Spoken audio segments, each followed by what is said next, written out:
ठीक है। आज जो हमारी क्लास है वो है रिएक्ट जेएस के अंदर के हम रिएक्ट जेएस को without installation of npm package किस तरीके से जो है वो अपने किसी भी एडिटर के अंदर जो है वो यूज़ कर सकते हैं। तो ये एक बहुत ही सिंपल वे है, क्योंकि अगर आप लर्नर हैं, आप छोटे सी लेवल से स्टार्ट कर रहे हैं जिसमें आप इतने एक्सपर्ट नहीं हैं, तो ये उन लोगों के लिए है। ये एक प्रोफेशनल वेबसाइट क्रिएट करने वाले के लिए नहीं है कि वो इसको जो है वो इस तरीके से यूज़ करे। ये इन लोगों के लिए जो बिल्कुल लर्निंग स्टेज के ऊपर है, अभी स्टार्टिंग उनकी हो रही है, तो उनके लिए हम इस चीज़ को लेके आ रहे हैं कि हम विदाउट किसी npm यानी किसी पैकेजेस के किसी चीज़ के जो है वो हम किस तरीके से इस चीज़ को जो है वो यूज़ कर सकते हैं।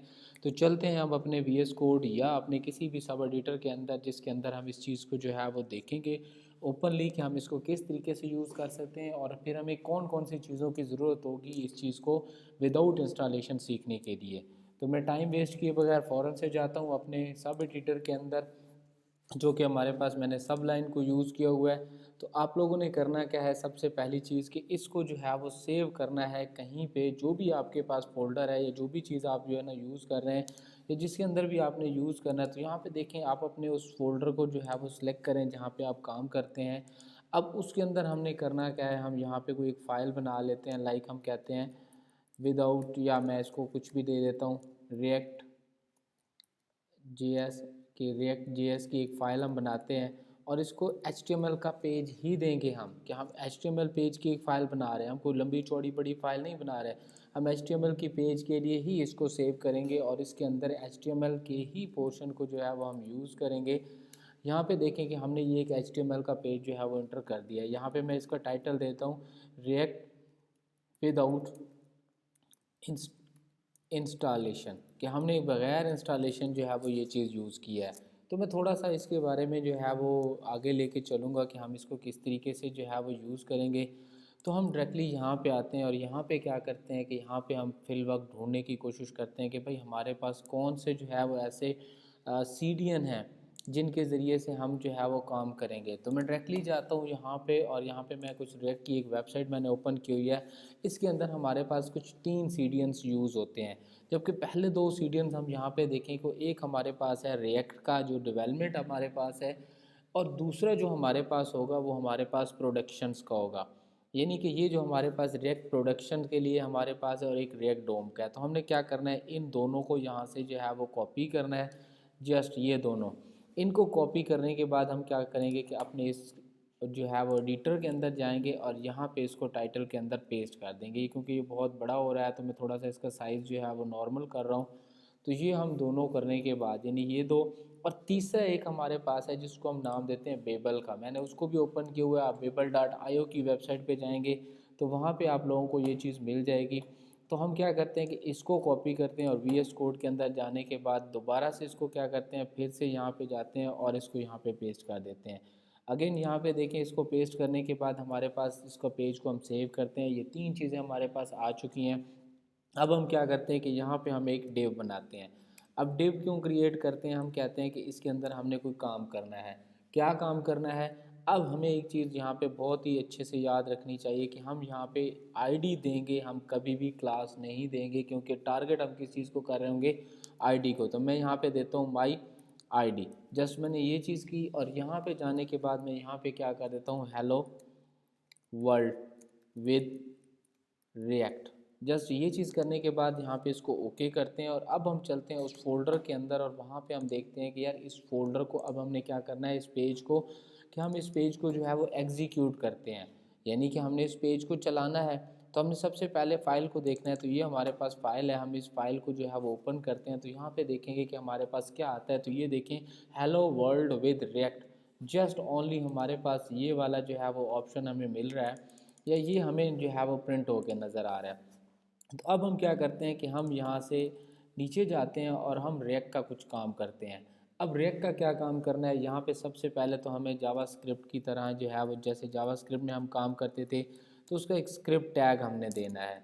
तो स्क्रिप्ट टैग हम यहाँ पे लिखेंगे जावा का, और यहाँ पे देखें टेक्स्ट, और ये चीज़ जावास्क्रिप्ट ऑलरेडी आ चुकी है। लेकिन यहाँ पे हमें जावास्क्रिप्ट नहीं देनी, क्योंकि हम किस चीज़ को टारगेट कर रहे हैं, विदाउट सीडियन। तो हम यहाँ पे किसको टारगेट करेंगे, बेबल को टारगेट करेंगे, कि भाई हम इसके ज़रिए से काम करते हैं, हम जावास्क्रिप्ट के ज़रिए से काम नहीं करेंगे।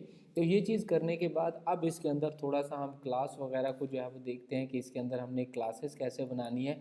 ये एक नई चीज़ है, बट अभी आप लोगों ने इस चीज़ को हेडेक नहीं बनाना। क्यों? उसकी रीज़न बिहाइंड द सीन क्या है कि अभी आप लोगों ने रिएक्ट जीएस बिल्कुल ही नहीं सीखी, बट थोड़ा सा आप लोगों को इसके बारे में आइडिया हो जाएगा कि सबसे पहले हम क्या लेंगे, क्लास लेंगे और इस क्लास को कोई नाम देंगे। अब क्लास क्या है, उसका नाम फ़र्ज़ करें मैं दे देता हूँ कि जी हम हाई कर रहे हैं, यानी ये हमने एक क्लास बनाया। आपकी मर्ज़ी, आप इसको जो भी कैपिटल जो भी वर्ड यूज़ कर दें, तो कुछ भी कर दें, कोई मसला नहीं है। हम यहाँ पे क्या करते हैं, एक्सटेंड्स करते हैं किसके ज़रिए से, रिएक्ट के ज़रिए से। रिएक्ट डॉट, यहाँ पे हम क्या करेंगे, रिएक्ट डॉट क्या करेंगे, कंपोनेंट कर देंगे कि हम भाई कंपोनेंट यहाँ पे यूज़ कर रहे हैं। जैसे ही हम यहाँ पे जाएंगे, अब यहाँ पे देखें कि ये चीज़ करने के बाद हमारे पास कुछ ऐसी ऐसा चीज़ नहीं आई, यानी कि हमारे पास कोई इतना ही काम नहीं हुआ, हमने काम कर लिया बट हमें कुछ भी नहीं मिला। यहाँ पे हम क्या करते हैं, एक रेंडर का फंक्शन यूज़ करते हैं और इस फंक्शन के अंदर अगेन से हम जो है वो वर्किंग शुरू करेंगे। अब यहाँ पे देखें कि हमारे पास ये चीज़ें जो है वो हमें बिल्कुल ही ब्लैंक नज़र आ रही हैं, यानी कुछ भी उसके अंदर जो है वो हमारे पास यूजेबल नहीं हो रहा, कि हम देख रहे हैं तो हमें कुछ भी यहाँ पे नहीं मिल रहा। तो हम यहाँ पे क्या करते हैं, रिटर्न करते हैं और रिटर्न के अंदर यहाँ पे हम एक डिव बनाते हैं और उस डिव के अंदर हम कहते हैं हेलो रिएक्ट। अब हमने ये चीज़ किया है विद कोड जस्ट, या हेलो रिएक्ट, ठीक है।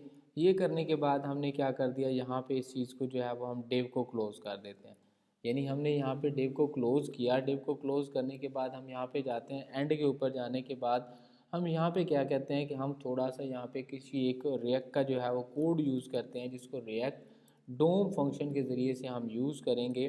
रिएक्ट डोम डॉट फंक्शन कौन सा कॉल करवाएंगे, जो हमने यहाँ पे यूज़ किया है रेंडर का। अब इस रेंडर फंक्शन के अंदर हमने क्या चीज़ यूज़ करनी है, यहाँ पे हमने वो चीज़ यूज़ करनी है जो हमने लिखी है हाई। यानी कि अब इस हाई को कॉल करवाते हुए हम इसके अंदर वर्किंग करेंगे। हम चाहेंगे कि इसको हम जो है वो आगे प्रॉपरली काम में लेके आएँ या ये चीज़ आगे वर्क करे। तो हम यहाँ पे क्या कहते हैं, हम यहाँ पे जो है वो एक चीज़ यूज़ करेंगे जो कि हमारे पास है, document dot gate element by ID. ये चीज़ करने के बाद हम यहाँ पे क्या करते हैं कि हम वो आईडी देते हैं कि हम किस आईडी को टारगेट करेंगे। ये इसीलिए हमने पहले वो एक आईडी दी थी जिसको नाम दिया था माई आईडी का। अब उस आईडी को टारगेट कर रहे हैं हम चाह रहे हैं कि इस चीज़ को हम ओपन करें, ओके करते हैं, सेव करते हैं। यहाँ पे ये हमें रिस्ट्रिक्शन दे रहा है बट नो इशू। हम यहाँ पे जाते हैं, आप कहते हैं कि भाई ये चीज़ तो हमने कर ली, इसको रिफ़्रेश करते हैं तो यहाँ पे देखें कि ये हमारे पास जो है वो वर्किंग प्रॉपरली हमें नहीं दे रहा। रीज़न बिहाइंड द सीन क्या है कि ये हमें क्यों नहीं दे रहा, कि यानी कि हमारा CDN जो है वो यहाँ पे प्रॉपरली वर्क नहीं कर रहा। व्हाट हैपन, क्या ऐसा मसला है या क्या ऐसा इशू है जिसकी वजह से हमें CDN यहाँ पे जो है वो प्रॉपरली वर्क नहीं कर रहा। अब उसकी रीज़न्स क्या हो सकती हैं, तो हम इस रीज़न्स को देखते हैं या हम इस रीज़न्स को यूटिलाइज़ करते हैं कि हमारे पास ऐसा क्या प्रॉब्लम है कि जिसकी वजह से हमें ये चीज़ जो है वो यूटिलाइजेशन के अंदर नहीं आ रही। तो हमने इस चीज़ को जो है वो सॉर्ट आउट करना है। तो हम दोबारा से इसको सेव करके यहाँ जाते हैं, तो यहाँ देखें उसने लिख दिया हेलो रिएक्ट। अब यहाँ पे देखें कि अभी मैंने उसके अंदर एक कॉमे को ख़त्म किया है, तो यहाँ पे जाते हैं हम रिएक्ट विदाउट npm इंस्टॉलेशन। मैंने थोड़ा सा इसका कंटेंट बढ़ा दिया है। कंटेंट बढ़ाने के बाद अभी मैं यहाँ पे गया हूँ, इसको रिफ़्रेश करता हूँ। अब देखें hello react without npm installation. तो हमें कुछ भी इंस्टॉल किए बगैर क्या किया है कि बहुत ही आसानी के साथ जो है वो रिएक्ट की पहला जो सिंपल सा था विदाउट इंस्टॉलेशन, उसको हमने विद CDN जो है वो यूज़ किया है और उसने हमें ये चीज़ करके दे दिया है। तो ये थी हमारी आज की क्लास जिसके अंदर हमने बहुत ही सिंपल सा काम किया है और ये चीज़ जो है वो डेवलप किया है।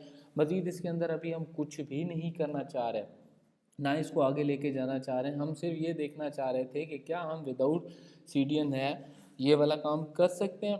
तो इसका मतलब है कि हमने ये वाला काम विदाउट CDN जो है वो कर लिया है जनरली, यानी कि आम रूटीन के अंदर। अब हम जो है अगली क्लास के अंदर ये देखेंगे कि हम विद CDN किस तरीके से इस चीज़ को काम में लाएंगे। तो ये आज की हमारी क्लास थी जिसके अंदर जो है वो हमने सिंपली जो है वो क्या किया कि हमने कुछ CDNs लिए, यानी कि वो कुछ ऑफिशियल वेबसाइट थी। अगर आपने देखा हो तो मैं आपको दोबारा से वो वेबसाइट दिखा रहा हूँ। एक बेबल की सीट है और एक हमारे पास रिएक्ट के अपने CDN है जिसको हमने यूज़ किया है और बहुत ही आसानी के ज़रिए से हमने एक पूरी की पूरी जो है वो क्या कर लिया है, जो है हमने एक पूरी का पूरी रिएक्ट की जो है वो एप्लीकेशन जो है वो रन किया है किसके ऊपर, हमारे गूगल क्रोम के ऊपर। तो ये हमारी आज की क्लास थी। अगली क्लास के अंदर हम विद यूजिंग ऑफ npm काम करेंगे। तो मिलते हैं नेक्स्ट क्लास के अंदर, जिसके अंदर हम इंशाल्लाह जो है वो npm को इंस्टॉल करना भी अगली क्लास में सीखेंगे और उसके बाद उसकी फ़र्दर कुछ चीज़ों को भी डिटेल में जाएंगे। तो अल्लाह हाफ़िज़, मिलते हैं नेक्स्ट क्लास में।